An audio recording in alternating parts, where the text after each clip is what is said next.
रवा सभी कैसन बड़े लक्ष्मण देवरवा एंगल म्यूजिक कुमार रमेश जी की प्रस्तुति में आई रहे बहुत सारा भजन आइल बा और फिर से आप सबके बीच में लक्ष्मण देवरवा 2 आवता। आशा ना पूरा विश्वास बा इहो भजन रवा सभी के निक लागी ताई वही कसर के भजन से सेवा रही।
जिनके दिल में श्री राम है एक बार दोनों हाथ उठाएं, जिनके दिल में नहीं है वो हाथ नीचे रखें और ये देखना है किनके दिल में राम है किनके दिल में रावण है और जिनके दिल में राम है दोनों हाथ उठाएं। बहुत श्री रामचंद्र भगवान की सच्चे दरबार की। और जितने भी हाथ उठे हैं मैं चाहूंगी इस भजन में भगवान के लिए आप सभी मीठी मीठी ताली बजाकर हनुमान जी का भजन करें। तो कैसे दोनों हाथ को ऊपर करते हुए और मीठी मीठी ताली के साथ गाना है, सबको गाना है क्या? मेरे मन में बसे हैं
प्रभु श्री राम का नाम नहीं वो वस्तु मैं कभी धारण नहीं करूंगा। मैया जानकी जी के समक्ष इस भजन को गाते हैं। कभी बड़े सुंदर शब्दों में लिखे, जिस वस्तु में राम नहीं वहाँ वस्तु न आएगा।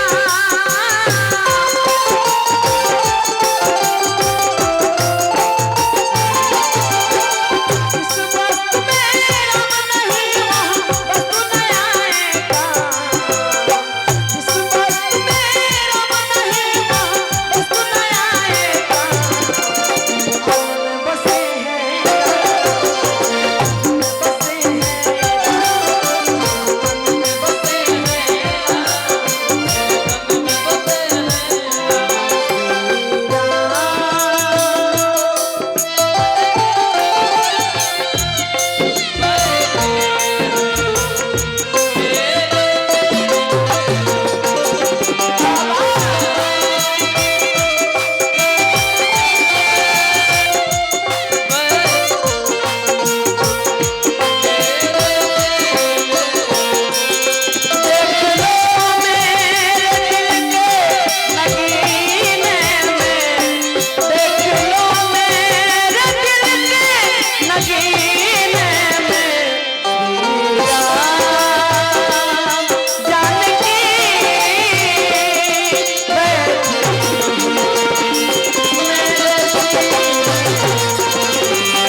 बसे हैं राम, मेरे तन में बसे हैं राम, मेरे मन में बसे हैं राम, मेरे तन में बसे हैं राम।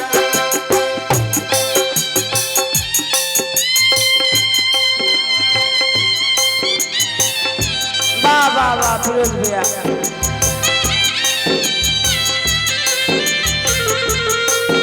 जय हो।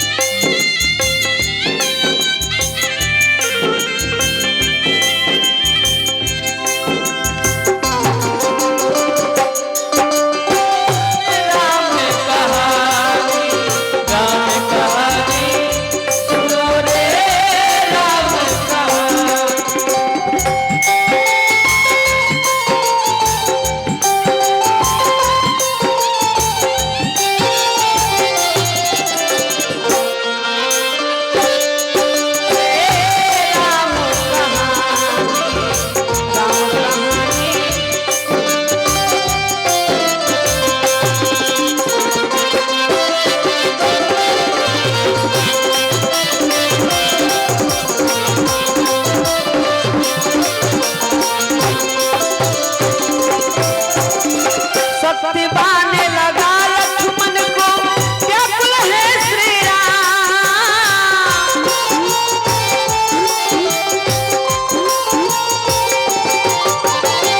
सत्यवान लगा लक्ष्मण को व्याकुल है श्री राम, सत्यवान लगा लक्ष्मण को व्याकुल है श्री राम, मेरे मन में बसे हैं राम,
दरबार की